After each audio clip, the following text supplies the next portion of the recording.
네, 형제자매들과 인사하시겠습니다. 사랑합니다. 존중합니다. 이렇게 인사하시겠습니다.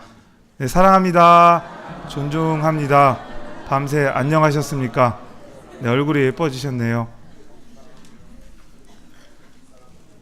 네, 2018년 양주교회 목표 어린 아이의 일을 버리는 장성한 교회, 즉시 고백, 분별, 버림. 고린도전서 13장 11절 말씀. 내가 어렸을 때에는 말하는 것이 어린 아이와 같고 깨닫는 것이 어린 아이와 같고 생각하는 것이 어린 아이와 같다가 장성한 사람이 되어서는 어린 아이의 일을 버렸노라. 네, 성구 암송 하시겠습니다. 지난주 암송 다 함께 하시겠습니다. 로마서 6장 1절로 2절 말씀. 그런즉 우리가 무슨 말 하리요? 은혜를 더하게 하려고 죄에 거하겠느뇨? 그럴 수 없느니라. 죄에 대하여 죽은 우리가 어찌 그 가운데 더 살리요? 네, 지난주 암송 1교구 2교구 형제자매들께서 함께 하시겠습니다. 로마서 6장 1절로 2절 말씀. 그런즉 우리가 무슨 말 하리요? 은혜를 더하게 하려고 죄에 거하겠느뇨? 그럴 수 없느니라. 죄에 대하여 죽은 우리가 어찌 그 가운데 더 살리요? 네, 이번 주 암송 다 함께 하시겠습니다. 로마서 8장 12절로 14절 말씀. 그러므로 형제들아, 우리가 빚진 자로 돼 육신에게 져서 육신대로 살 것이 아니니라. 너희가 육신대로 살면 반드시 죽을 것이로되 영으로서 몸의 행실을 죽이면 살리니 무릇 하나님의 영으로 인도함을 받는 그들은 곧 하나님의 아들이라. 네, 3교구 4교구 성도님들께서 함께 하시겠습니다. 로마서 8장 12절로 14절 말씀. 그러므로 형제들아, 우리가 빚진 육신에게 져서 육신대로 살 것이 너희가 육신대로 살면 반드시 죽을 것이로되 영으로서 몸의 행실을 죽이면 살리니 무릇 하나님의 영으로 인도함을 받는 그들은 곧 하나님의 아들이라. 네, 다음 주 암송 소식지 참고해서 2번 읽어보겠습니다. 로마서 14장 7절로 8절 말씀. 우리 중에 누구든지 자기를 위하여 사는 자가 없고 자기를 위하여 죽는 자도 없도다. 우리가 살아도 주를 위하여 살고 죽어도 주를 위하여 죽나니 그러므로 사나 죽으나 우리가 주의 것이로라. 로마서 14장 8절 말씀. 우리 중에 누구든지 자기를 위하여 사는 자가 없고 자기를 위하여 죽는 자도 없도다. 우리가 살아도 주를 위하여 살고 죽어도 주를 위하여 죽나니 그러므로 사나 죽으나 우리가 주의 것이로라. 네, 금주 말씀은 본교회 담임 목사님께서 전해주시겠습니다.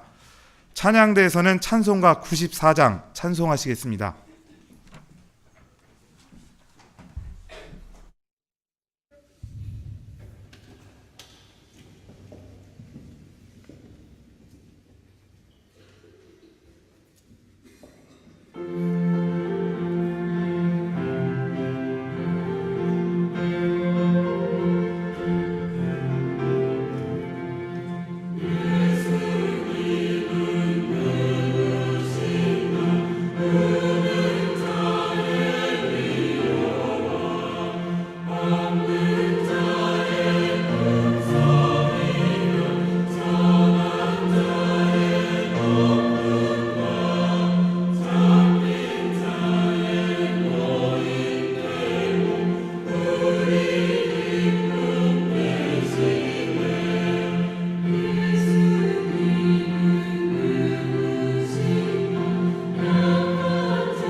안녕하세요. 네, 기도 먼저 드리도록 하겠습니다.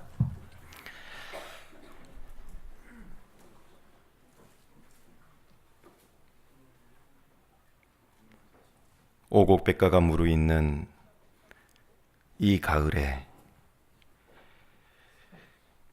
하나님께서 우리 모든 사람들에게도 신앙의 열매가 오곡백과처럼 무르익을 수 있도록 아직도 주님을 위해서 살 수 있는 기회도 주시고 여건도 허락해 주시고 은사도 주시고 건강도 주셔서 주님을 위해 마지막 시대에 열정적으로 살 수 있도록 우리에게 기회를 주신 하나님 감사를 드립니다. 만물은 주님이 정하신 법칙대로 이 가을에 많은 열매를 맺고 있는데 구원받은 그리스도인은 영적으로 추수절이 다해가고 이삭 죽기를 하는 이 시기에도 혹여 우리는 주님이 기뻐 받으실 만큼의 열매를 맺고 있는지 아니면 그렇지 못한 삶을 살고 있는지 이 시간, 이 가을에 우리 자신을 살피고 돌아볼 수 있도록 도와주시기를 원합니다. 이제 겨울이 오면 추수를 할 수가 없듯이 주님 오시고 나면 이 세상에는 영적인 혹한의 겨울이 다가옵니다. 그 7년 환난 속에서는 이방인에게는 구원을 받을 기회가 없다고 하셨습니다. 주님 오시기 전에 우리에게 맡겨진 그 영혼들 모두 다 건져낼 수 있도록 주님 우리의 삶이 영적인 잠에 빠지지 않도록 날마다 흔들어 일깨워 주시고 우리의 마음이 주님이 이뤄진 영혼을 보시듯이 똑같이 그들에 대해서 안타까움을 품고 살아갈 수 있도록 주님 도와주시기를 원합니다. 혹여 우리는 육신의 삶에 도취되고 만족돼서 주변에 지옥으로 달려가고 있는 영혼들을 보고도 아무런 감정을 갖지 못하고 있다면, 그리고 그들의 영혼의 탄식 소리를 듣지 못하고 있다면 그리스도인으로서 이 땅의 존재의 이유를 잊어버린 것일 겁니다. 이 마지막 때 이 땅에 우리가 남겨져 있는 존재의 이유와 목적을 다시금 익어가는 가을의 열매들을 보면서 다시금 돌아보고 세울 수 있도록 인도해 주시기를 원합니다. 오늘 주일날 저희들 또한 말씀 앞으로 인도해 주신 하나님 감사를 드립니다. 이 시간 정해진 시간에 정해진 장소에 왔다가 형식적으로 돌아가는 시간이 아니라 우리 각자에게 말씀하시는 그 하나님의 음성을 밝게 깨달아 알 수 있도록 도와주시고 그 말씀이 우리 마음판에 우리 각자에게 말씀하시는 그 말씀이 새겨질 수 있도록 주님 인도해 주시기를 원합니다. 오늘 주일을 온전히 주님께 드릴 수 있도록 도와주시기를 부탁드리면서 우리를 사랑하시는 우리 구주 예수님 이름으로 기도드립니다. 아멘. 로마서 12장 같이 보시겠습니다. 로마서 12장 15절입니다.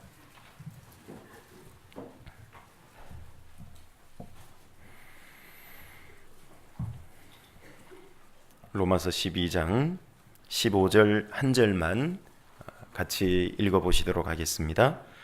즐거워하는 자들로 함께 즐거워하고 우는 자들로 함께 울라.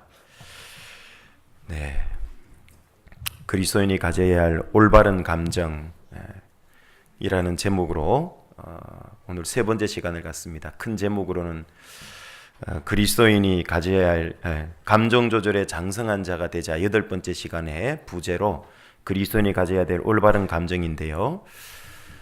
올바른 감정, 지난 시간에 조금 올바른 감정을 갖기 위해서 가장 먼저 우리가 준비해야 될 것은 하나님 앞에 정직한 감정을 가져야 된다라는 것을 말씀을 드렸습니다. 자기 감정을 속이고 세상을 살아가고 신앙생활을 하면 그 사람은 항상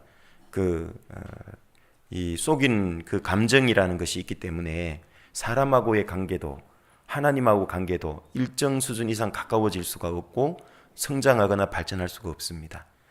그래서 자신의 감정에 대해서 하나님 앞에 정직해야 된다라고 말씀을 드렸습니다.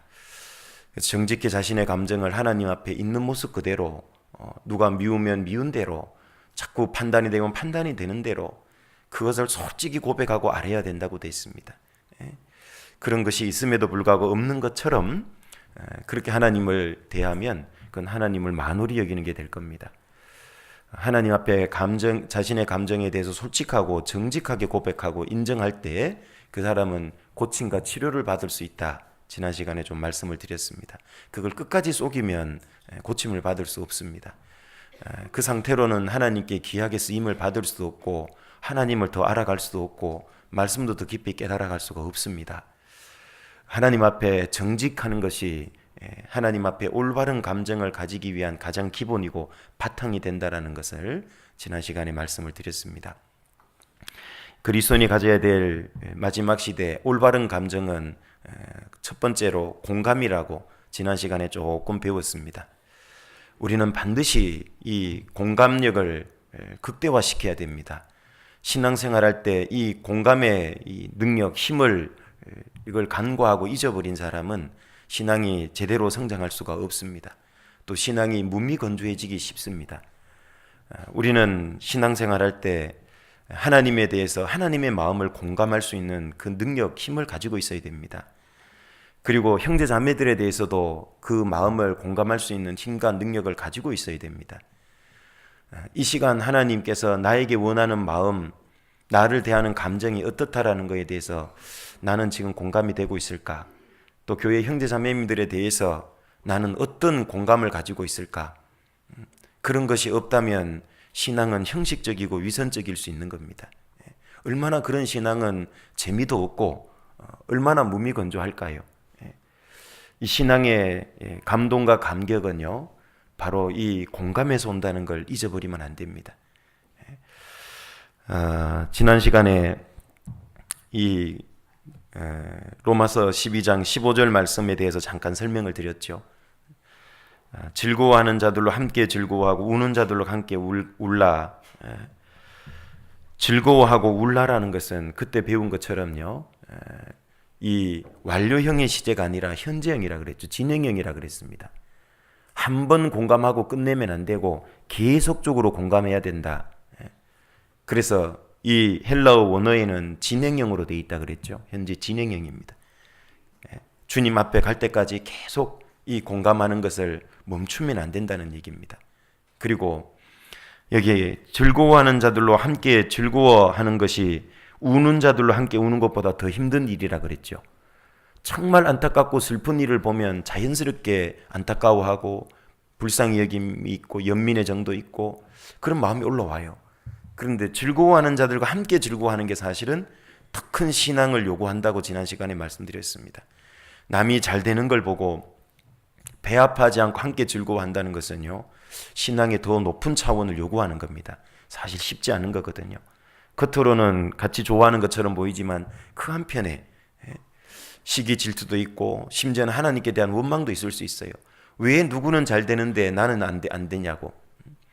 그래서 사실 즐거워하는 자들과 진심으로 함께 즐거워해 주는 게 쉽지가 않습니다.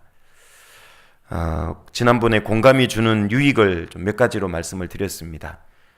왜 공감을 하는 신앙생활을 해야 될까? 나한테 유익이 있기 때문에 그래요. 이 공감이 주는 힘이 몇 가지 있는데, 첫 번째는 다른 사람의 감정에 공감할 줄 아는 사람은요, 다른 사람과의 관계의 깊이를 가질 수 있다고 말씀을 드렸습니다.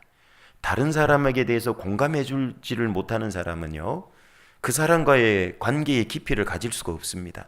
그냥 형식적인 거죠. 얕습니다. 그러나 어떤 사람의 어려움, 아픔, 힘든 고통, 슬픔을 이 말씀처럼 같이 나누고 공감해 줄 수 있다면요, 그 사람과의 교제의 관계가 튼튼하고 깊어지는 겁니다. 그러면 두 번째로 얻을 수 있는 유익이 바로 전도의 유용한 수단이 된다 그랬죠. 공감의 유익이. 그 사람과의 교제와 관계의 깊이가 튼튼하고 깊으면은요, 그 사람을 헤아릴 수 있기 때문에 그 사람에게 맞는 전도를 할 수가 있는 겁니다. 그래서 고린도전서 9장의 사도 바울도 약한 자들에게는 약한 것처럼 대한 거예요. 이방인들에게는 이방인처럼, 율법이 있는 자에게는 있는 것처럼, 율법이 없는 자에게는 없는 것처럼, 그게 공감력인 겁니다. 그렇게 하는 이유는 결론적으로 고린도전서 9장에는 몇 사람이라도 구원코자 함이라, 구원하기 위해서 그렇게 했다고 나옵니다. 바로 이 공감력은 내가 얼마나 공감하는 힘이 크냐, 거기에 따라서 그것이 전도의 힘을, 능력을 결정한다 해도 크게 틀린 얘기가 아닐 겁니다. 왜 전도를 잘 못하는지 보세요. 자기만을 위하고 자기 감정에 충실하게 사는 사람은요, 그 사람 전도 잘 못합니다. 잘 보세요. 나는 왜 전도가 잘 안 될까? 틀림없이 자기 감정이 더 주된 감정이고 거기에 너무 충실하고 있으면요, 한 명도 전도 안 됩니다. 뿐만 아니라 형제자매들과도 교제가 깊이 있게 안 돼요.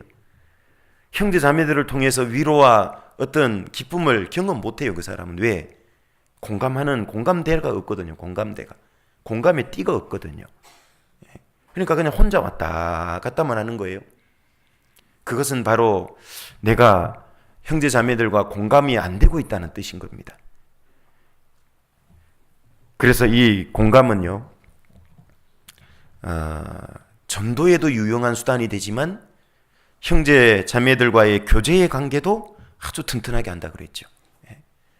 내가 정말 힘들어할 때 옆에 누군가 같이 와서 울어주는 사람이 있다면 어떻게 됩니까? 세상에서도 기쁨은 나누면 어떻게 된대요? 배가 된대요. 슬픔은 나누면 어떻게 된대요? 반이 된대. 알면서 안 하면 될까요? 안 될까요? 세상 사람도 알고 그렇게 하는데 하물며 그리스도인도 직접적으로 방금 12장 15절에도 이렇게 로마서에 말씀하고 계신데 그걸 안 하면 되겠냐고요. 그렇게 공감을 하기 시작하면 형제자매들과 교제의 깊이가요, 튼튼해지고 깊어져서 웬만하면 잘 실족한다 그랬습니까? 안 한다 그랬습니까? 잘 실족 안 하게 된다 그랬잖아요. 가족적으로도 마찬가지예요. 부부간에도 가족끼리도 서로 공감을 많이 하면은요, 웬간해 갖고는 문제가 안 되는 겁니다. 왜 부부싸움 했는데 집 나갔을까요? 그건 한번 싸웠기 때문에 나간 게 아니에요. 공감의 힘이 없기 때문에 그래요. 왜 부부싸움이 자주 될까요? 반복될까요? 공감의 힘이 없기 때문에 그런 거예요. 구원받지 않은 세상에 요즘 우리나라가 두 쌍 결혼하면 한 쌍 이혼합니다. 부부간에 공감력이 없기 때문에 그래요. 그렇게 오래 살아도 서로를 모르는 거예요. 당신이 이런 사람인 줄 몰랐다고 얘기하죠. 구원 안 받은 사람은 그럴 수 있다고 쳐도 구원 받은 사람은 어때야 될까요? 그러면 안 되잖아요. 남편이 아내를 보고 아내가 남편을 보는데 소 닭 쳐다보듯이 그렇게 쳐다보고 있는 그리스도인 가정들이 놀랍게도 있어요. 진짜로. 그렇게 살면 안 되는데 서로에 대해서 몰라도 너무 모르는 거예요. 그러니까 말이 안 통해 그러면서 그냥 각방 쓰고 떨어져 살고, 놀랍게도 그런 일들이 많습니다. 가정적으로도 교회 안에서 형제자매들과 신앙적으로도 이 공감대가 약하면 결속력이 약해지는 겁니다. 하나로 묶어주는 힘이 약해진다 그 말인 겁니다.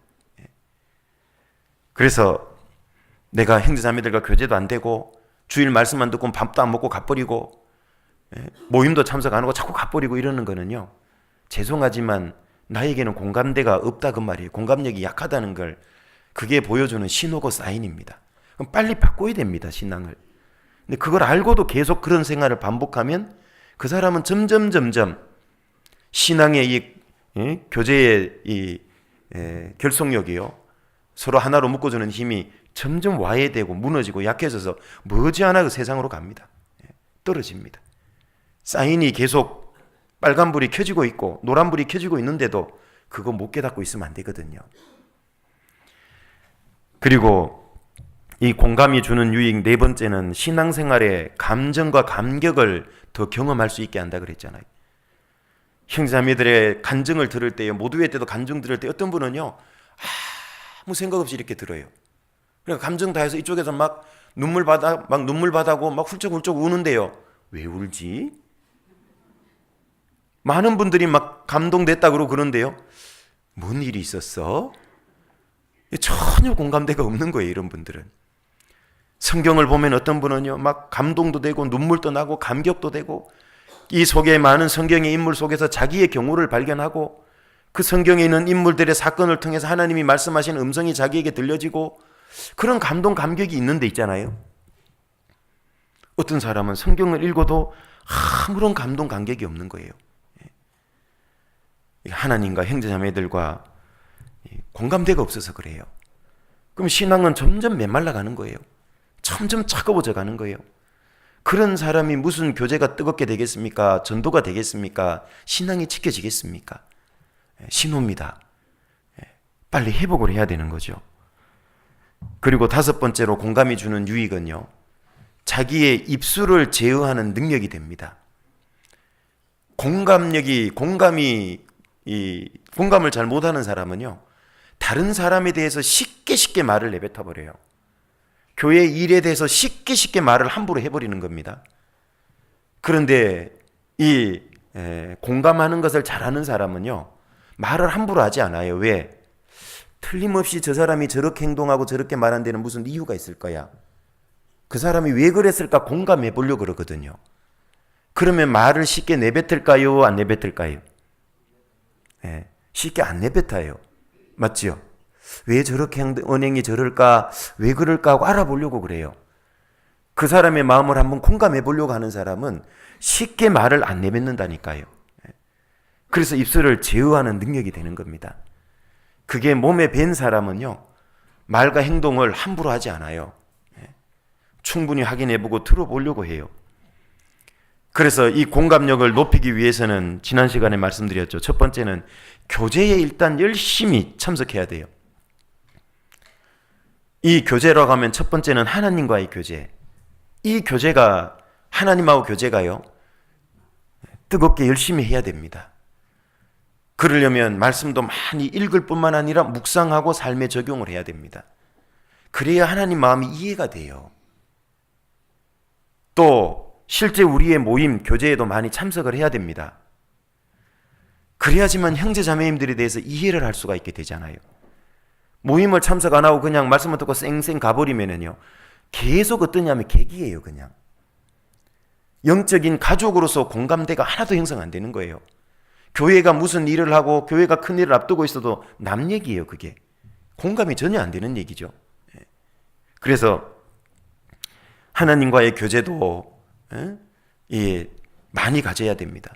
말씀을 읽고 많이 묵상하고, 기도도 많이 진하게 하고, 솔직하게 정직히 고백하고, 정말 그런 것이 평소에 많이 이루어져야 되고, 형제 자매들과의 이 교제 모임도요, 열심히 참석해야 돼요. 제가 한 번씩 듣습니다. 제가 주일날 오후에는 사실 우리 이삭부 새신자부에 들어가니라고 회별 교제를 못 들어갑니다. 죄송합니다. 교회에 전도인이 한 명이라서 어쩔 수 없어요. 제가 손오공이어 있다면 머리털 몇 개 뽑아가지고 봉사에도 들어가고 은장에도 들어가고 어머니에도 들어가고 청년에 들어가고 다 들어가면 회별 들어가면 좋은데 그렇게 못 들어가잖아요. 그런데 이제 가끔씩 안타까운 얘기를 들어요. 해별 교제에 안 들어오는 분들이 그렇게 많다는 거예요. 어디 가셔요? 뭐 하세요? 그거는 형제 자매들과 하나님에 대한 공감력을 넓히고 높일 수 있는 기회를 스스로 포기하고 버려버리는 겁니다. 그런 교제에 참석을 안 하니까요, 형제 자매를 공감할 수가 없잖아요. 그 교제를 통해서 하나님이 주시는 감독 강경을 같이 누릴 수 있는 게 있는데, 같이 경험할 수 있는 걸 못 느끼고 못 경험하니까 공감이 안 되는 거잖아요. 어떤 분이 아까 간증하면서 우는데 그걸 알면요, 더 감동이 되고 더 정말 공감이 되는데, 그런 모임회를 안 가니까요, 저분이 왜 울면서 기도한대? 뭔 일이 있었어? 이게 안 되잖아요. 회별 모임에 열심히 참석해야 됩니다. 그것은 주님이 함께하는 모임이거든요. 여러분, 사도행전 2장을 읽어보세요. 어째서 초대교회 예루살렘 교회가 그토록 부흥을 많이 했을까요? 전도하면 수천 명이 구원을 받을까요?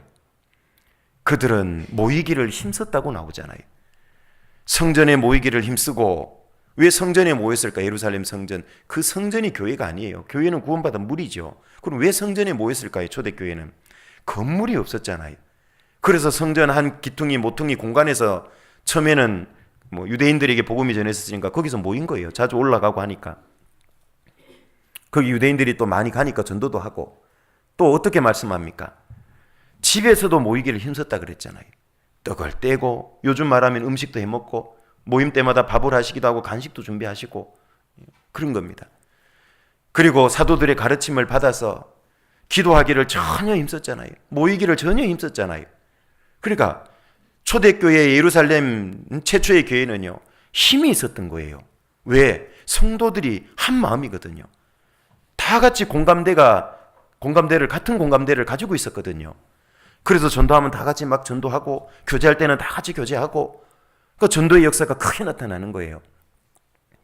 잘못하면 주님 앞에 가면요, 너가 함께하지 않았기 때문에 구원받아야 될 영혼이 구원 못 받았다는 얘기를 하나님 하실 수도 있다니까요.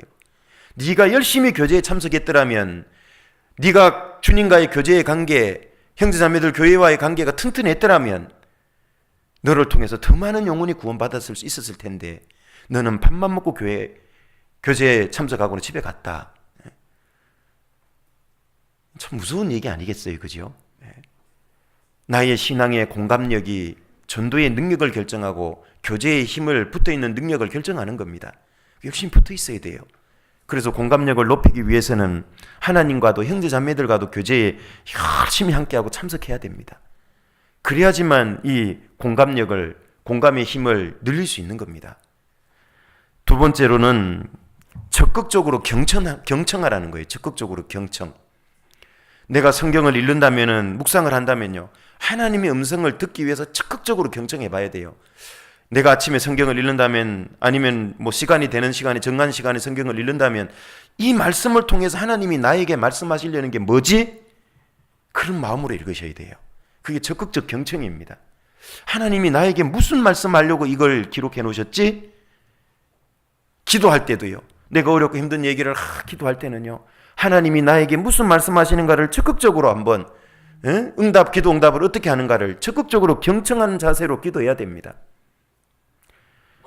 구원받았다고 하는 그리스도인이 여전히 육신의 죄를 짓고요, 살곰살곰 이방 교제하고, 세상적으로 구원 안 받은 사람과 성적인 죄를 짓고, 불법을 행하고, 하지 말아야 될 사업을 막 하고, 이런 죄를 막 지으면서요, 하나님 앞에 기도할 때, 좀 말씀 읽을 때조차도요, 그런 마음조차도 없는 거예요. 그거는 영적으로 심각한 마음에 문둥병이 든 거예요. 이 나병은 무슨 병인지 아시잖아요. 이 나균이 신경을 침범한 거예요. 그래서 눌리고 피가 안 통해도 감각이 없어요. 그러니까 썩어 나가도 아무 감각이 없는 거예요. 물론 성경에서 이 문둥병자는 구원받지 않은 사람에 대한 비유지만은, 우리는 구원받고 부분적으로 문둥병을 앓을 수 있는 거예요. 잘못하면. 하나님 앞에 자기의 죄와 허물이 있음에도 불구하고 그걸 버리고 돌이킬 생각을 안 하고 그걸 계속 즐겨요. 결국은 신앙 전체를 무너뜨릴 겁니다. 그 사람은.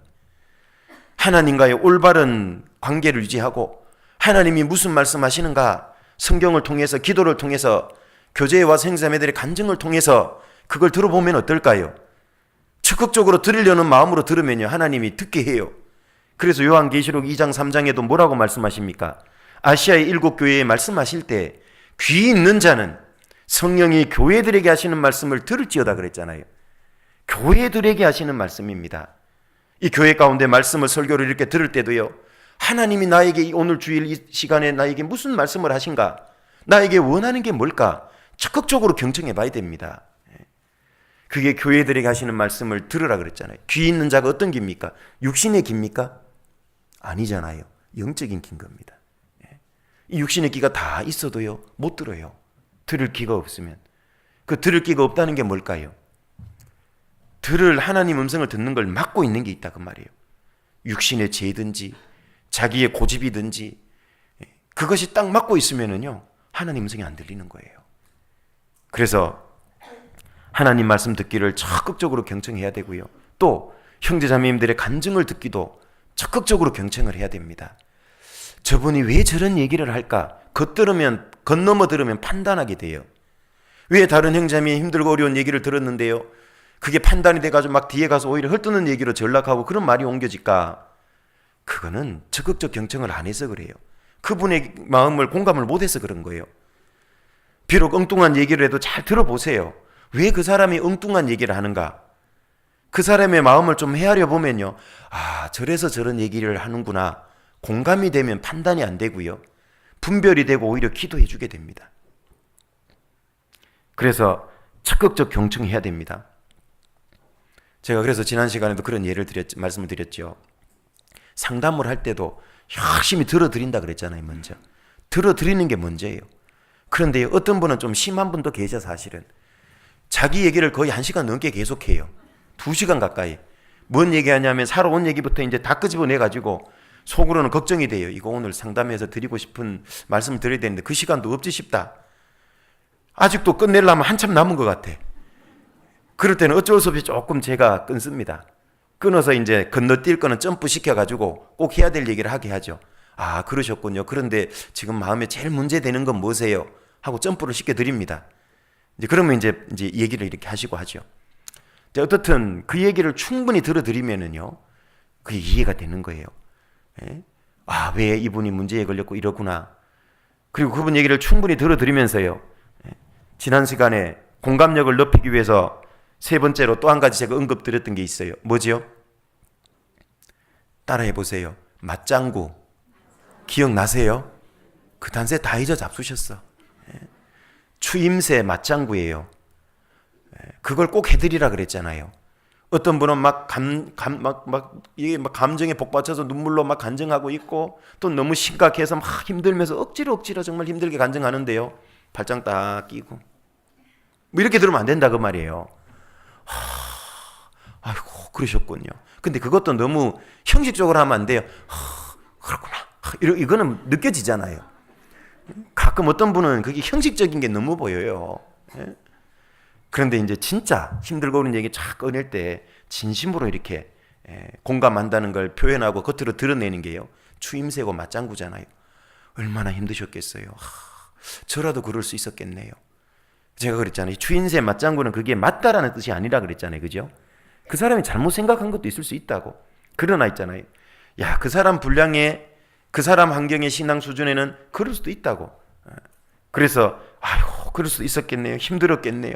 충분히 공감이 갑니다. 이렇게 이제 거두어 주는 거죠. 그러면서 이제 자기 얘기를 충분히 이렇게 하게 하는 거예요. 근데 그걸 하면서 그게 다 풀린다니까요. 그래서 우리는 교회 가운데서요, 공감력을 높이도록 일을 많이 써야 돼요. 그렇게 하는 것이 아까 말씀드린 것처럼 내 신앙에 유익되는 게 많기 때문에 그래요. 그런데 유대인들은 예수님에 대해서 공감할 줄 몰랐던 거예요.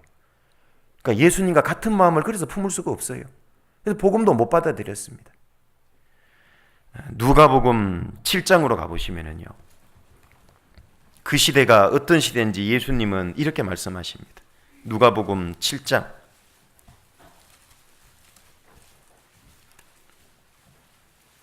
누가복음 7장 31절부터 32절입니다.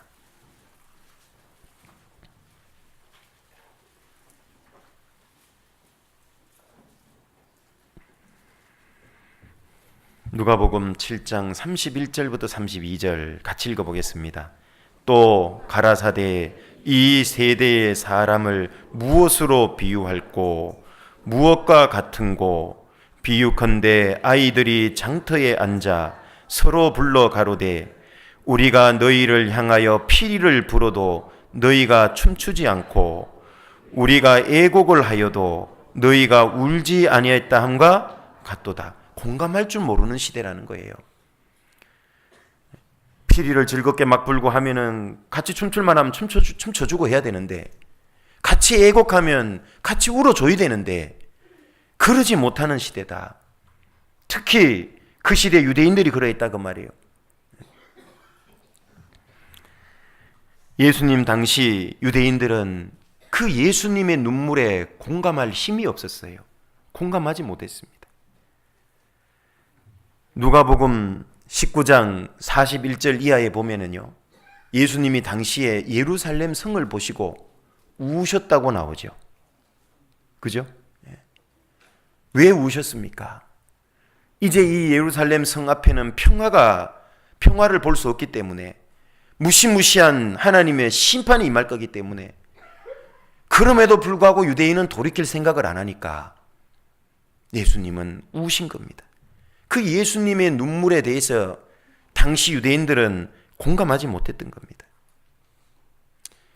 요한복음 11장으로도 가보면 여전히 이때도 유대인들은 예수님의 눈물에 공감하지 못하고 있습니다.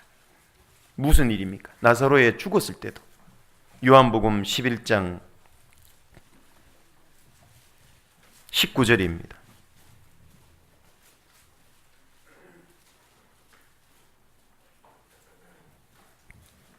11장 19절입니다. 많은 유대인이 마르다와 마리아에게 그 오라비의 일로 위문하러 왔더니 나사로가 죽은 지 나흘이 됐다 그랬잖아요. 그래서 조문하러, 위로하러 온 거예요. 위문하러 왔던 거예요. 31절로 가보겠습니다. 31절. 마리아와 함께 집에 있어 위로하던 유대인들은 그의 급히 일어나 나가는 것을 보고 곡하로 무덤에 가는 줄로 생각하고 따라가더니, 예수님 맞으러 먼저 마르다가 가고, 그 다음에 예수님이 선생님이 왔다고 하니까 이제 마리아도 나갔는데요, 급히 가는 걸 보고 오빠 무덤에 가서 울라고 갔는갑다, 슬퍼하려고. 유대인들은 그렇게 생각을 한 겁니다. 따라간 거예요. 33절로 갑니다. 33절부터 좀 뒷절까지 좀 이렇게 보면은요, 예수께서 그의 우는 것과 또 함께 온 유대인들의 우는 것을 보시고 심령에 통분히 여기시고 민망히 여기사 가라사대 그를 어디 두었느냐, 가로되 주여 와서 보옵소서 하니 예수께서 눈물을 흘리시더라. 예수님이 우셨다는 두 번째 기록입니다. 왜 예수님이 민망히 여기고 심령에 통분히 여겼을까요? 죽음으로 모든 게 끝났다고 생각하잖아요. 주님이, 죽은 자도 살릴 수 있는 주님이 코앞에 있는데도 모르잖아요. 그리고 죽음 앞에서 절망하는 인생들을 보니까 불쌍하기도 한 거잖아요. 예수님의 이 눈물의 진정한 의미를 유대인들은 몰랐다고 말이에요. 단순히 죽어서 슬픈 거예요, 그냥. 36절. 이에 유대인들이 말하되 보라, 그를 어떻게 사랑하였는가 하며, 유대인들이 이해한 건 뭐예요? 예수님이 우니까 아이고 나사로를 너무너무 사랑해가지고 슬퍼서 저렇게 우는갑다. 예수님의 눈물의 의미를 그걸로 전부라고 생각한 거예요. 몰라도 한참 모르는 겁니다. 공감을 못하는 거죠. 37절. 그중 어떤 이는 말하되 소경의 눈을 뜨게 한 이 사람이 예수가 그 사람 나사로는 죽지 않게 할 수 없더냐 하더라. 아니, 소경도 눈을 뜨게 하면서 나사로도 병들었을 때 죽지 않도록 미리 고쳐주지, 그거 못 살렸냐고. 심지어는 예수님에 대해서 안 좋게 얘기하는 거예요. 예수님은 어떻게 했습니까? 일부러 늦게 왔죠. 나사로 죽을 때까지 기다렸다 그랬잖아요. 앞에 읽어보면. 내 형제 나사로가 잠들었다, 가자 그랬잖아요. 죽었다는 뜻이죠. 그러나 예수님은 죽었다고 안 해요. 잠들었다 그래요. 그 살리러 가자는 얘기였습니다. 38절. 이에 예수께서 다시 속으로 통분히 여기시며, 아까 왜 33절에 통분히 여기시는지 좀 이해가 가죠, 이제. 그죠? 몰라도 너무 모른다 그 말이에요. 예수님이 너무 속상한 거예요. 다시 속으로 통분히 여기시며 무덤에 가시니 무덤이 굴이라 돌로 막았거늘 예수께서 가라사대 돌을 옮겨 놓으라 하시니 그 죽은 자의 누이 마르다가 가로되 주여 죽은 지가 나흘이 되었음에 벌써 냄새가 나나이다. 예수께서 가라사대 내 말이 네가 믿으면 하나님의 영광을 보리라 하지 아니하였느냐 하신대 돌을 옮겨 놓으니 예수께서 눈을 들어 우러러 보시고 가라사대 아버지여 내 말을 들으신 것을 감사하나이다. 항상 내 말을 들으시는 줄을 내가 알았나이다. 그러나 이 말씀하옵는 것은 둘러선 무리를 위함이니 곧 아버지께서 나를 보내신 것을 저희로 믿게 하려 함이니이다. 이 말씀을 하시고 큰 소리로 나사로야 나오라 부르시니 죽은 자가 수족을 배로 동인 채로 나오는데 그 얼굴은 수건에 쌓였더라. 예수께서 가라사대 풀어놓아 다니게 하라 하시니라. 예수님이 어떤 분이란 걸 아직도 못 믿고 있는 거예요. 그러니까 얼마나 속상하셨겠어요. 얼마나 마음이 아프시겠어요. 이 예수님은 당시에 죽은 자를 살리기도 하고 기적도 베풀었잖아요. 그럼에도 불구하고 유대인들은 아직도 예수님에 대한 올바른 믿음이 없는 거예요. 계속 예수님에 대해서 폄하나 하고 판단이나 하고요. 그 예수님이 왜 눈물을 흘리시는지를 모르는 거예요. 근데 문제는 그 당시에 유대인들이 완고하고 예수님에 대해서 말씀에 대해서 모르니까 그럴 수 있다고 쳐요. 그런데 이 마지막 시대에 이미 신약 성경이 완성이 됐고 온 세상에 전파됐고 예수님이 어떤 분이라는 걸 다 말씀하고 있음에도 불구하고요. 예수님의 마음을 공감하지 못하는 시대라고 성경은 말씀합니다. 디모데후서 3장으로 가보시죠. 디모데후서 3장 1절입니다.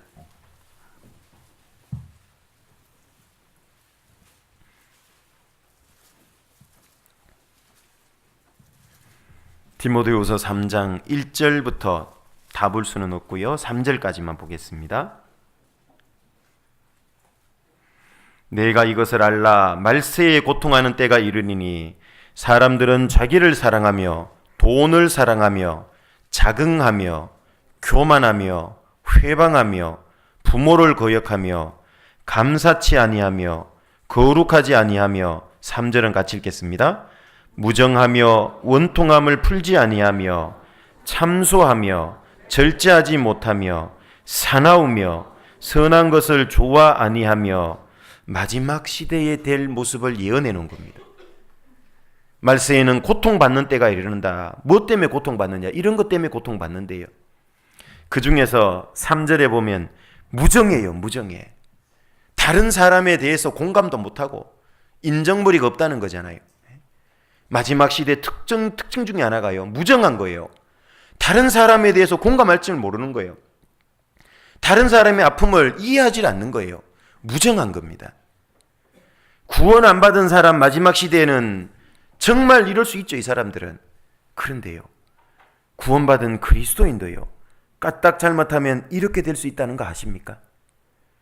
교회 안에서 얼마나 무정한 사람이 될 수도 있다는 걸 아십니까? 형제자매들이 조금만 나에게 실수하고 잘못된 건 싫은 소리 하면요. 못 참고 그냥 입에서 바로 탁 나갑니다. 성질 나오고 화내고. 그건 여기 말씀처럼요. 절제하지 못하고 참지를 못하는 거예요. 그냥 팍팍 나와요. 왜 그럴까요? 다른 사람의 마음을 이해하지를 못해요. 그 말은 그대로 화를 내겠다는 말은 뭐냐면요. 네 감정은 어떻게 되든 말든 상관없고 내 감정 푸는 게 중요하다. 그 뜻이에요. 그게. 그럴까요? 안 그럴까요? 왜 대답 안 하세요? 그러니까 그냥 내뱉는 거예요. 다른 사람 마음이 상처를 받든 감정의 데미지, 손상을 입든지 말든지 신경 안 쓰겠다 그 말이에요. 나만 후련하면 된다고 생각하니까요. 함부로 말을 자꾸 하는 거예요. 우리는 교회 안에서 형제자매들에 대해서요. 언행을 각별히 조심해야 돼요. 그 공감의 힘이 갖춰진 사람은 조심하게 된다 그랬잖아요. 내가 말이나 행동이 쉽게 나온다는 것은요. 내가 아직도 공감력이 약하구나. 공감이 이미 약하구나 하는 걸 아셔야 돼요. 그걸 높여가기 위해서 노력해야 되는 겁니다. 저절로 안 돼요. 그리스도인들이 이렇게 된다는 건 기적인데 이런 기적들이 나타나니까 문제죠. 이렇게 안 돼야 되는데 무정해요. 교회 형제자매들 가운데 누가 고통받고 어려운 게 있어도요. 아무 생각이 없어요. 관심도 없어요. 기도도 안 해줘요. 심지어는 왔는데 어려운데 위로의 말 한마디도 못 건네요. 관심이 없으면 무슨 일이 있는지 모르잖아요. 그죠? 그러면서 정작 자기가 어려울 때는요, 자기를 안 챙겨줬다고, 안 돌아봤다고, 위로 안 해줬다고. 왜 그런 일이 벌어질까도 생각해 봐야 되겠죠. 평소에 내가 충분히 형제자매들에 대해서 공감을 하고 돌아본 걸 잘했다면요, 내가 어려울 때도 그분들은 나한테 그렇게 해줄 거예요. 심은 대로 거두리라는 말씀처럼요, 내가 형제자매들에 대해서 공감을 하지 않고 내 감정에만 충실하고 그렇게 살았다면요, 다른 형제자매들도 나에게 그렇게 대할 가능성이 점점 높아지는 거예요. 남을 원망하고 불평할 이유가 없는 겁니다. 심지어는요, 예수님을 따르던 예수님의 제자들조차도요, 예수님의 마음을 공감하지 못했다는 사실이에요. 가장 가까이 따르면서 모든 것을 함께 생사고락을 함께 하고 있으면서도요, 예수님의 마음을 공감하지 못하더라 그 말이에요. 이게 얼마나 아이러니한 얘기입니까? 그럴 수 있다는 걸 보여주는 거예요. 스스로 나는 잘하고 있다고 착각하지 말라 그 말이에요. 히브리서 5장으로 가보시지요. 히브리서 5장. 내 공감의 현주소를 좀 보면 좋고 확인하면 좋겠어요. 5장 7절부터 10절입니다.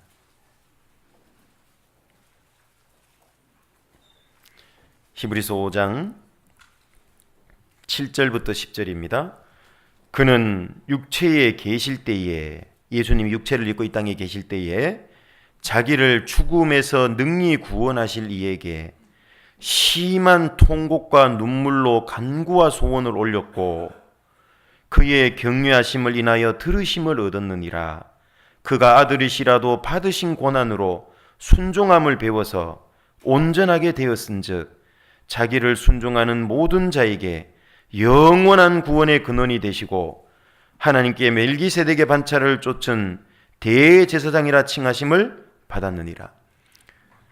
여기 예수님은 육체를 입고 계실 때 자기를 죽음에서 능히 구원하실 리가 하나님이시잖아요.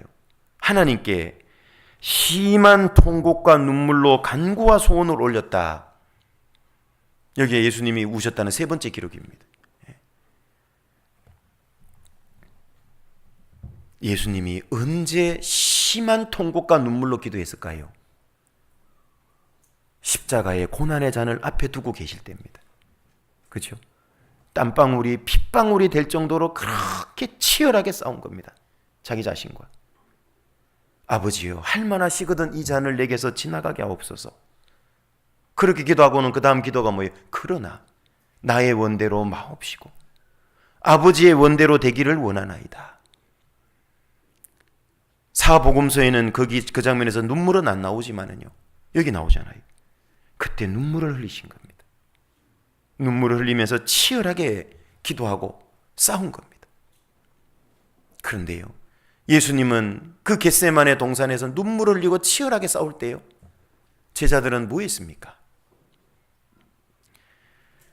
이때가 마태복음 26장에 가보면요, 어떤 때 어떤 상황이라는 걸 정확히 알 수 있는데 마태복음 26장으로 가보세요. 예수님은 피땀을 쏟고 눈물을 쏟으시고 있는데요, 정작 제자들은요 이러고 있는 거예요. 마태복음 26장 36절입니다.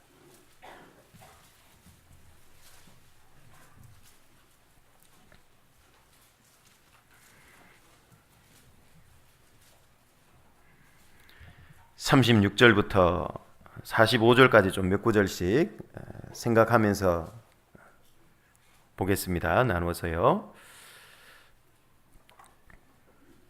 36절. 이에 예수께서 제자들과 함께 겟세마네라 하는 곳에 이르러 제자들에게 이르시되 내가 저기 가서 기도할 동안에 너희는 여기 앉아 있으라 하시고 베드로와 세베대의 두 아들 야고보와 요한이죠, 데리고 가실새 고민하고 슬퍼하신 겁니다. 이때 눈물을 흘리시고 기도하는 거예요.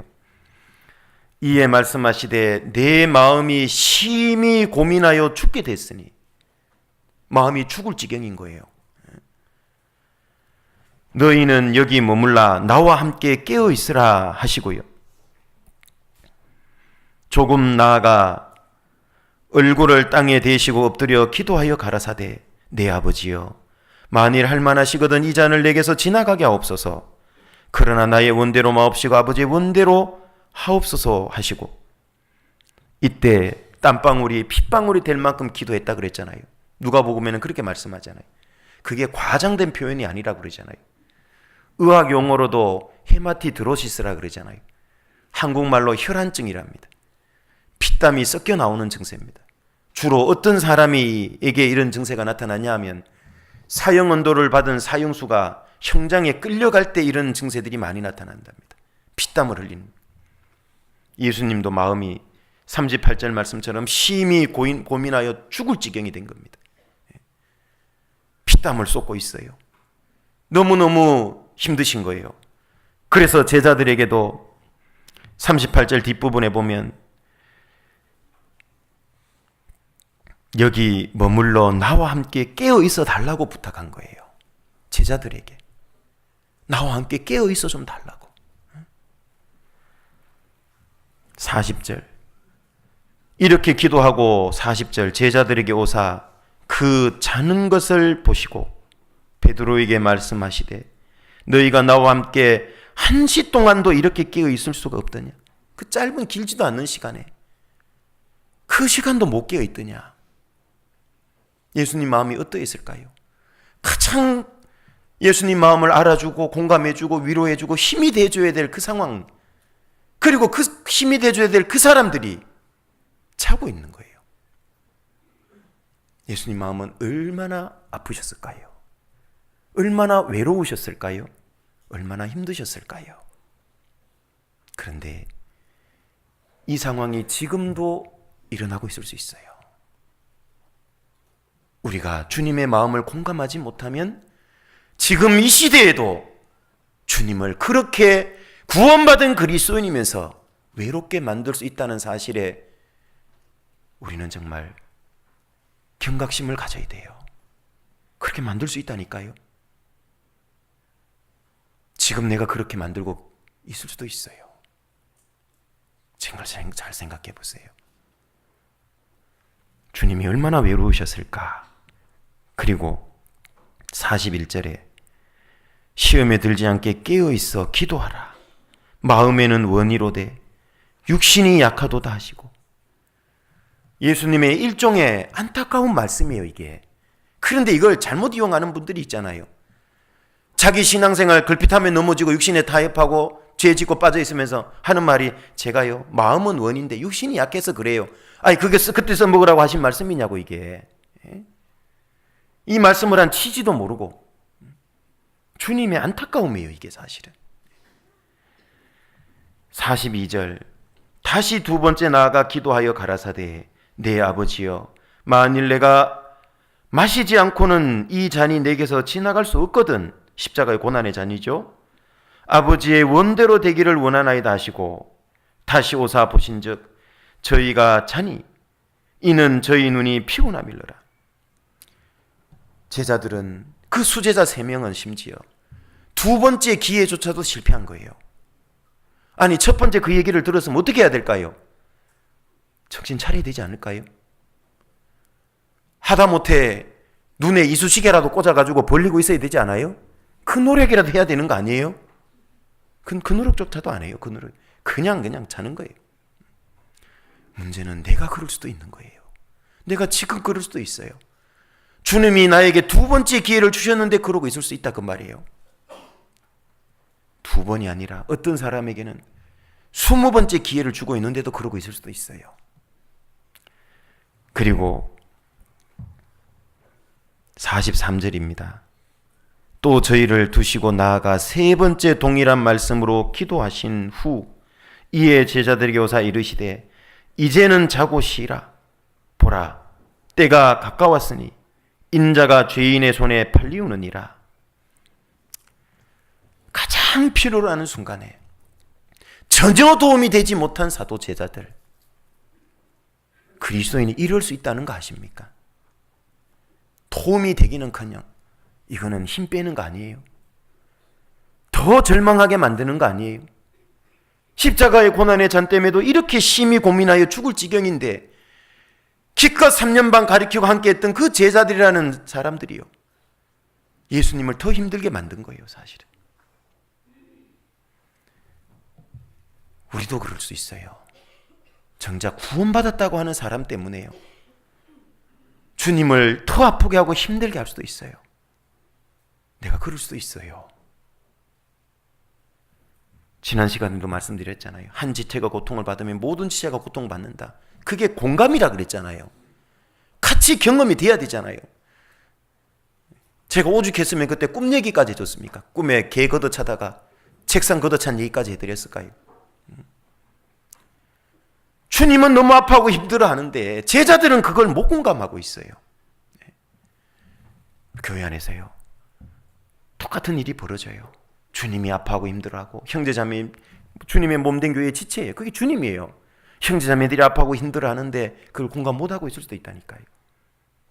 아무 생각 없이 그냥 교회당만 왔다 갔다 해요. 어떻게 하면 이 교회를 통해서 이익이나 보려고 그러고 도움받으려고 그 생각이나 하고 있어요. 주님을 얼마나 아프게 해드리는 걸까요? 네. 기껏 교회에 와서 누가 나를 높여주면 열심히 신앙생활하고, 나를 무시하면은 신앙 때려쳐야지 교제 안 나가, 그 생각이 나고 있고, 조그만 어려움 오면은 세상과 타협하고 넘어지고, 작은 시험에도 금방 굴복해가지고 신앙에 잠에 빠져버리고, 우리는 주님을 너무 힘들게 하는 사람일 수 있어요. 주님께 가장 힘이 돼야 될 사람이 주님을 가장 힘들게 만들 수 있다는 생각 해본 적 있으십니까? 내가 그런 사람이 될 수도 있어요. 우리는 마지막 시대를 살아가는 그리스도인인데요, 가장 공감해야 될 게 주님의 마음입니다. 문제는 아버지 하나님의 마음을 공감할 줄 알아야 돼요. 아버지 하나님. 에스겔 18장으로 가보시죠.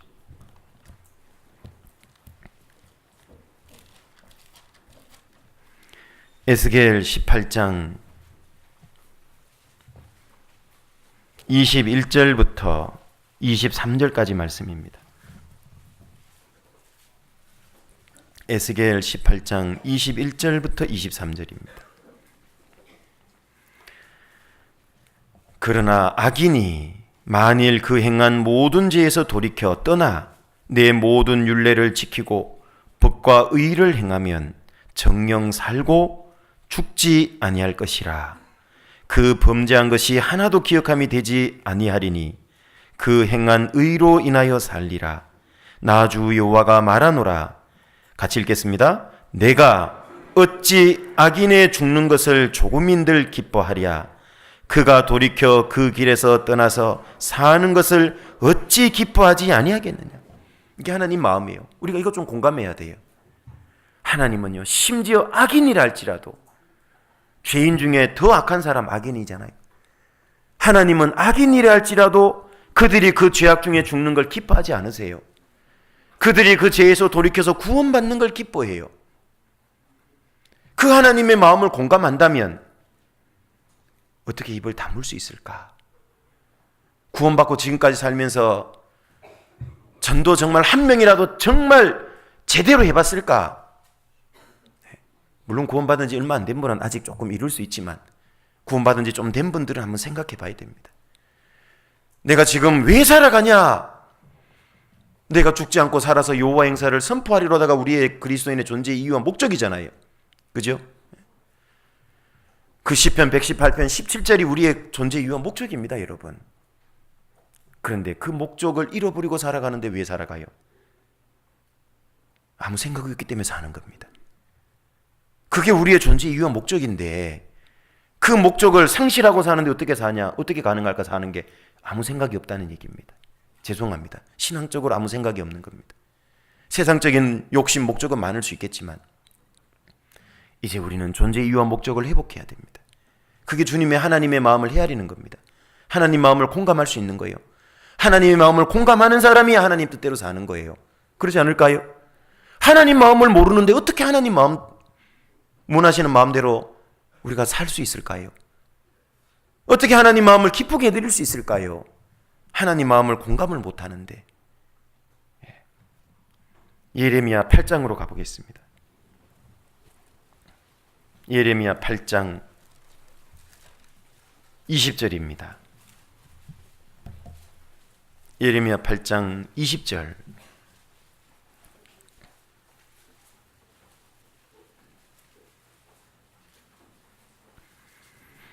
예레미야 8장 20절입니다. 같이 읽겠습니다. 추수할 때가 지나고 여름이 다하였으나 우리는 구원을 얻지 못한다 하는도다. 이 탄식 소리를 하나님은 듣고 계세요. 하나님 마음은 어떨까요? 너무너무 안타까운 거예요. 심지어는 죄인이 자기 스스로 이걸 생각을 못할 수도 있지만 그 깊은 영혼의 내면의 탄식 소리다 그 말이에요. 하나님은 그 죄인의 악인의 그 영혼 깊은 탄식 소리를 들어요. 구원받지 않은 사람이 세상 것으로 만족 얻으려고 그러고 세상 죄로 쾌락 얻으려고 하는 그 이면 저 깊은 속에는요, 영혼의 갈증, 영혼의 그 갈급함 때문에 그걸 다른 걸로 채워보려는 그 노력이 사실 세상 걸 얻으려는 거거든요. 하나님은 그 중심에 그걸 탄식을 들으시고 있고 듣고 계시거든요.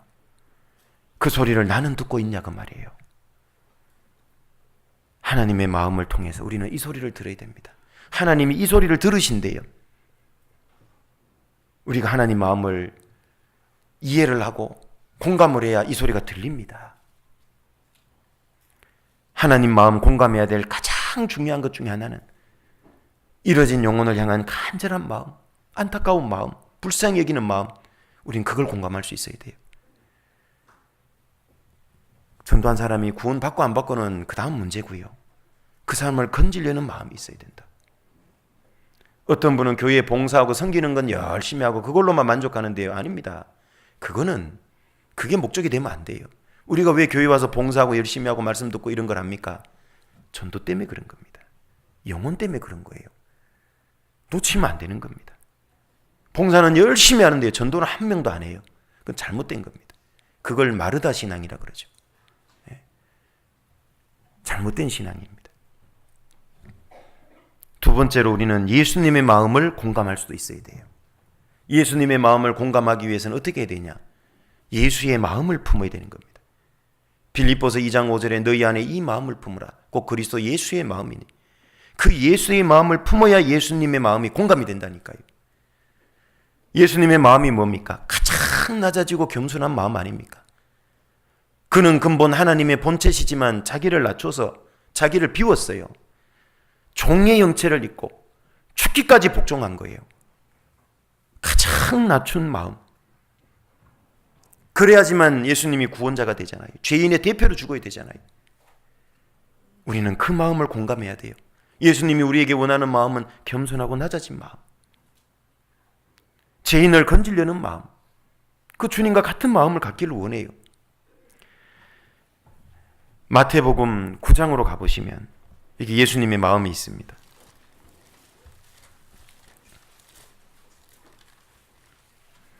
마태복음 9장 36절부터 38절입니다.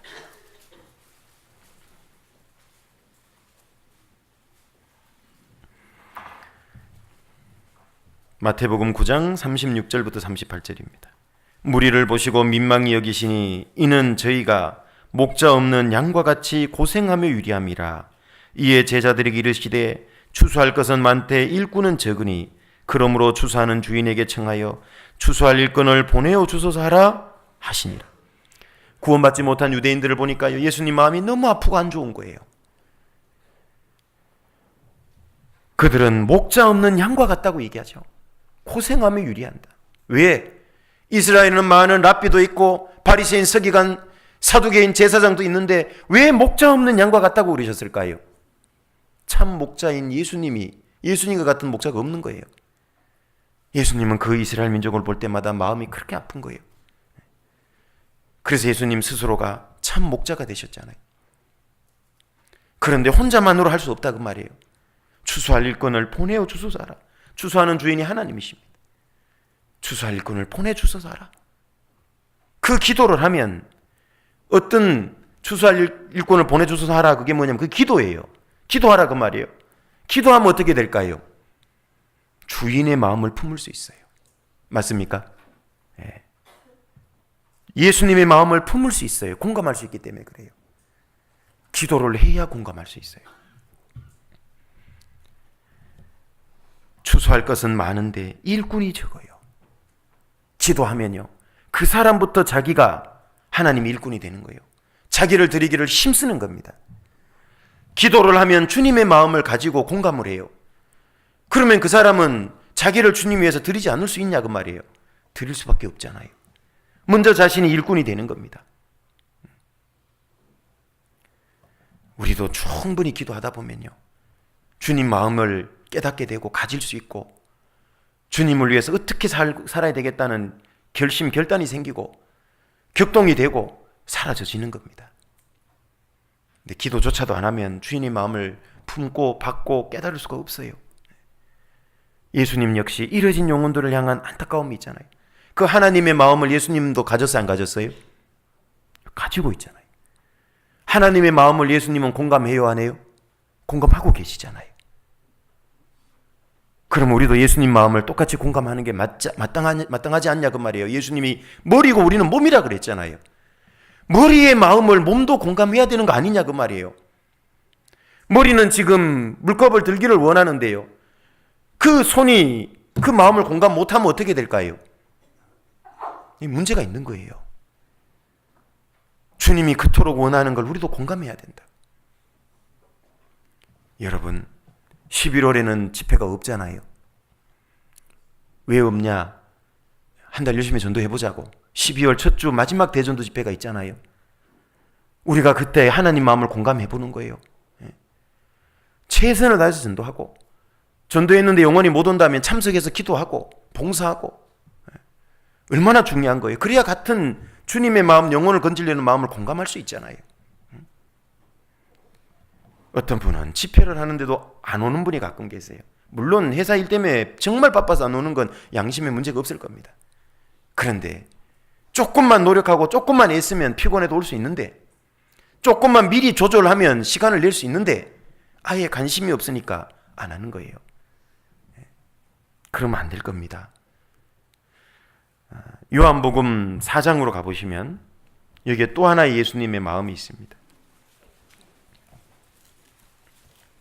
요한복음 4장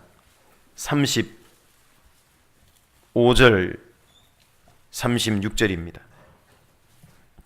35절에서 36절입니다. 너희가 넉 달이 지나야 추수할 때가 이르겠다 하지 아니하느냐? 내가 너희에게 이르노니 눈을 들어 밭을 보라. 휘어져 추수하게 되었도다. 거두는 자가 이미 삭도 받고 영생에 이르는 열매를 모으나니 이는 뿌리는 자와 거두는 자가 함께 즐거워하게 하려 함이니라. 여기 뿌리는 자는 예수님, 거두는 자는 그리스도인.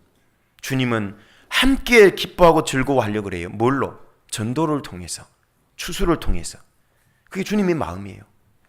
그런데 지금은 예수님 시대에 벌써 보라, 휘어져 추수하게 됐다. 곡식이 익은 걸 넘어서 휘어져 가요. 우리는 그때로부터 1900년이 더 흘렀습니다. 우리는 정말 마지막 이삭 죽게 하는 때예요. 나는 이때 뭘 하고 있죠? 뭔 생각 가지고 있죠? 이 추수하는 주인은 너무 마음이 초급해요. 서리빨이 나릴 때가 얼마 남지 않았거든요. 그런데 도처에 이삭이 널려 있어요. 이삭 죽게 하는 일꾼이 필요하다 그 말이에요. 주님의 마음은 얼마나 초급하고 얼마나 예절하고 간절할까요? 그 마음을 나도 품어야 되는 겁니다. 그 마음이 없다면 정상적인 마음이 아니에요. 그 마음을 뺏어버리는 딴 것이 분명히 있을 겁니다. 이유가 있을 거예요. 그리고 세 번째로는 성령님의 마음을 공감해야 됩니다. 이 성령님은 아예 우리 속에 들어와 계시잖아요. 우리로 하여금 마땅히 행할 길을 가르쳐 보여주고 성령의 소욕을 통해서 알게 하고 버릴 거는 버리게 하잖아요. 그죠? 성령은 내 영 속에 들어와서 우리에게 많은 것들을 공감하려고 그래요. 로마서 8장으로 가보시죠. 로마서 8장 26절입니다.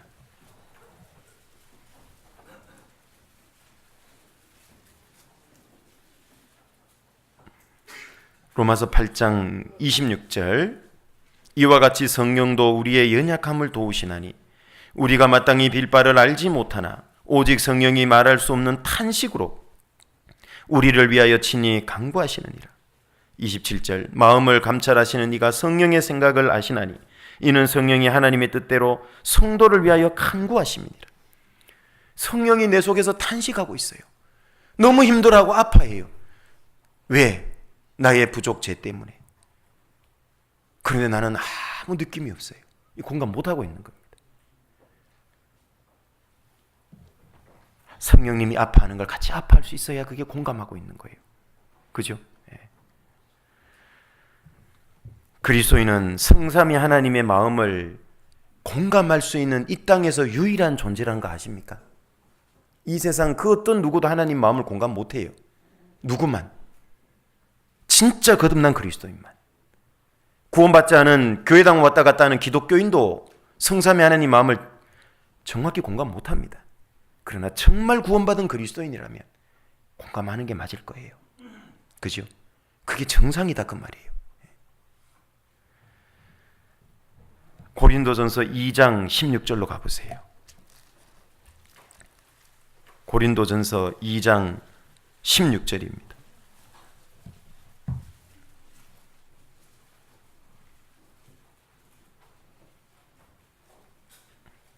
(2장 16절) 같이 읽겠습니다. 누가 주의 마음을 알아서 주를 가르치겠느냐?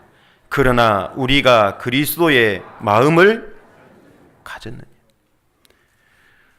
누가 주의 마음을 알아서 주를 가르칠 수 있습니까? 이 세상에 그런 사람은 없어요. 그러나 우리가 구원받은 그리스도인입니다. 우리가 그리스도의 마음을 가졌습니다. 주님을 아는 겁니다. 주님을 가르치고 전할 수 있는 겁니다. 그렇죠? 예. 우리는 그리스도의 마음을 가져야 됩니다. 주님 생각 내 생각이에요. 주님 기쁨 내 기쁨 돼야 되고, 주님 슬픔이 내 슬픔이 돼야 되고. 맞습니까? 그게 공감 아닙니까? 마지막 시대를 살아가는 그리스도인은요, 특별히 성삼위 하나님의 마음이 공감돼야 되고, 계속적으로 성삼위 하나님의 마음을 우리는 공감하면서 살아가야 되는 겁니다. 한때 잠깐 공감해서 안 되는 겁니다. 사도 바울의 고백처럼 갈라디아서 1장 10절에요. 이제 내가 사람들에게 좋게 하려 하나님께 좋게 하랴. 사람들의 기쁨을 구하는 것이면 내가 그리스도의 종이 아니니라. 우리는 주님을 기쁘시게 하는 자, 거하든지 떠나든지 주님을 기쁘시게 하는 자, 주님을 기쁘시게 하는 자가 주님의 마음을 모르고 공감 안 할 수 있겠냐 그 말이에요. 내가 그러지 못하다면 이제부터라도 우리는 정말 주님의 마음을 공감해서 주님이 기뻐하는 삶을 살아야 됩니다. 그래야 이 땅에서 주님이 우시기만 했잖아요.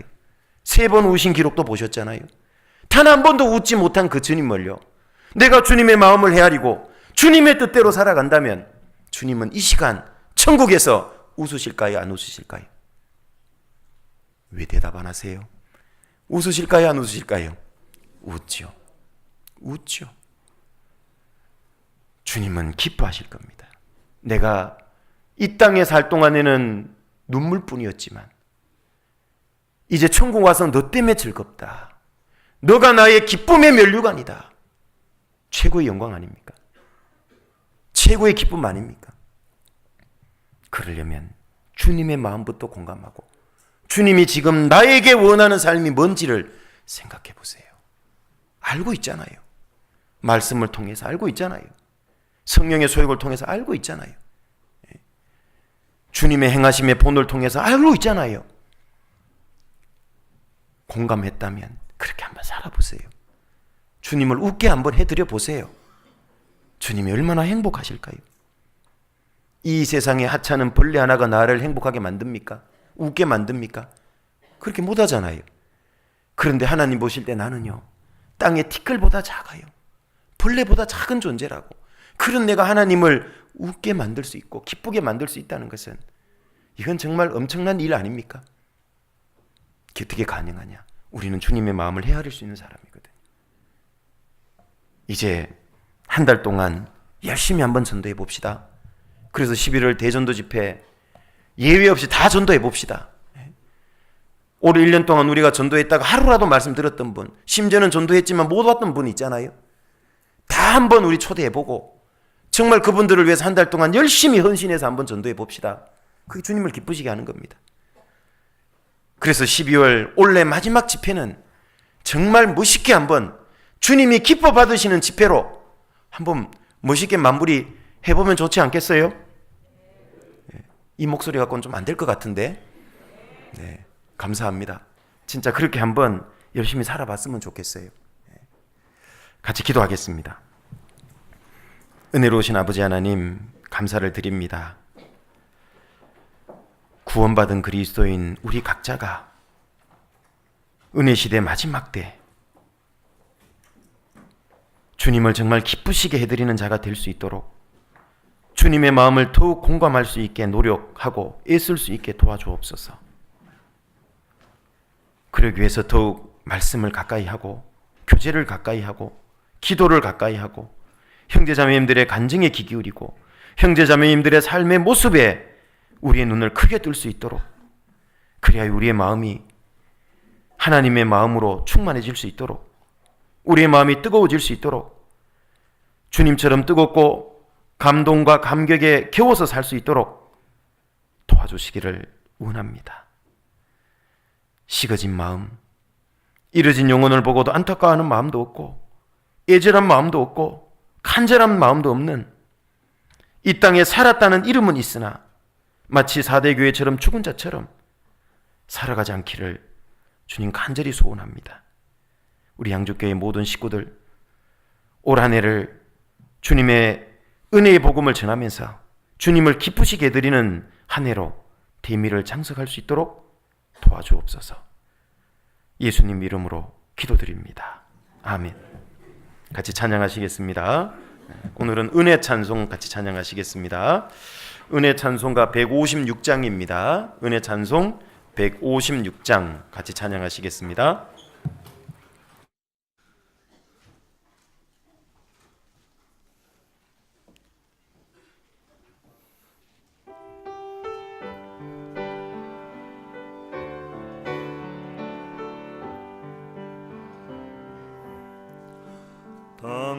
당신이 지쳐서 기도할 수 없고 눈물이 빗물처럼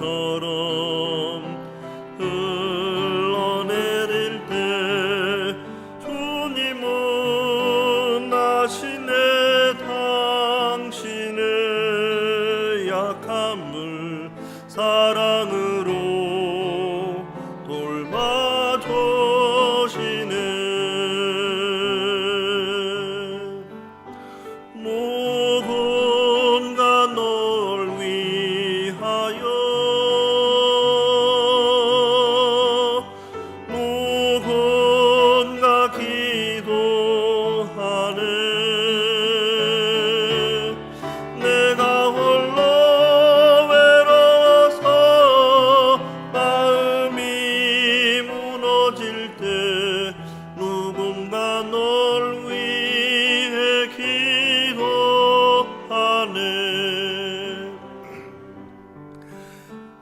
당신이 외로이 홀로 남았을 때 당신은 누구에게 위로를 얻나.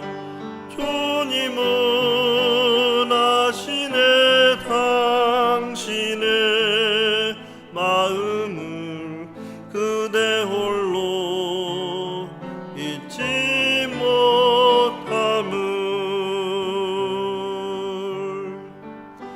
조용히 그대 위해 묵은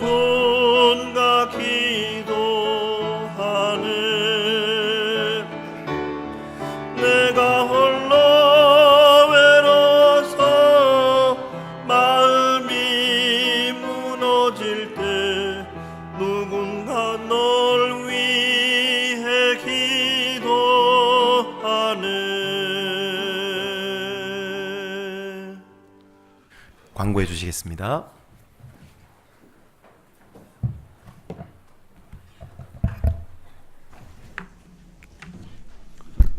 예, 광고 드리겠습니다. 2018년 금년을 마무리하는 그 전도 집회가 12월 3일부터 한 주간 진행이 됩니다. 목사님께서도 말씀하셨지만 금년도 잘 마무리하면서 우리가 같이 기도하면서 준비를 해서 하나님께서 기뻐하시는 집회가 될 수 있도록 해주시기 바랍니다. 주간 일정 안내 드리겠습니다. 23일 화요일 날은 그 어머니 원래회가 소강당에서 있습니다. 그리고 31조, 32조 조모임이 목요일 날로 변경이 됐습니다. 그리고 31조 모임은 장소가 교회당으로 변경이 됐습니다. 착오 없으시기 바랍니다. 교회 소식입니다. 의정부 권역 교사 수련회가 돌아오는 주일날 양주 교회당에서 있습니다. 그리고 중고등부 부장단 모임이 11월 3일 날 있고요. 청년 임원 수련회가 11월 4일 날 있습니다. 해당되시는 형제자매님은 참석하시기 바랍니다. 그리고 의정부 권역 연합 찬양의 밤이 11월 4일 날 의정부 교회에서 6시 반에 있습니다. 그래서 우리 양주교회 성도님들이 많이 참여를 해 주셔야 되겠습니다. 일정 조정하셔가지고요. 참석하실 수 있도록 그렇게 하시기 바랍니다. 금일 모임 안내해 드리겠습니다. 식사하시고 청소하신 다음에 오늘은 그 가을 운동회가 있습니다. 그래서 간편한 복장을 착용하시고 참석을 하시면 되겠습니다. 그래서 교회 차량하고 각 그 구역별로 수송을 해 주시기를 부탁을 드립니다. 그리고 찬양대에서는 그 의정부 교회당에서 있는 그 찬양 연습에 참여하시기 바랍니다. 두 가지만 더 말씀을 드리겠습니다.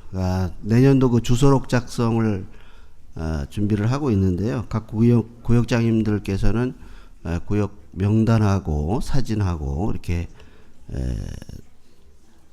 지출을 해 주시기 바라고요. 사진이 준비가 안 되면 일정을 잡아서 촬영을 하도록 하겠습니다.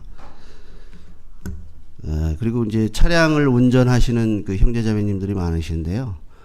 평화라에서 우리 교회당까지 오시는 동안에 이제 마을 안길하고 교회당에서 이렇게 운전을 하시게 되는데 이제 서행을 좀 해주시기를 부탁을 드리고요. 특히 이제 교회당 안에는 어린아이들도 있고 그 은장의 어르신도 있고 하기 때문에 특히 더 서행을 해주시기를 부탁을 드립니다.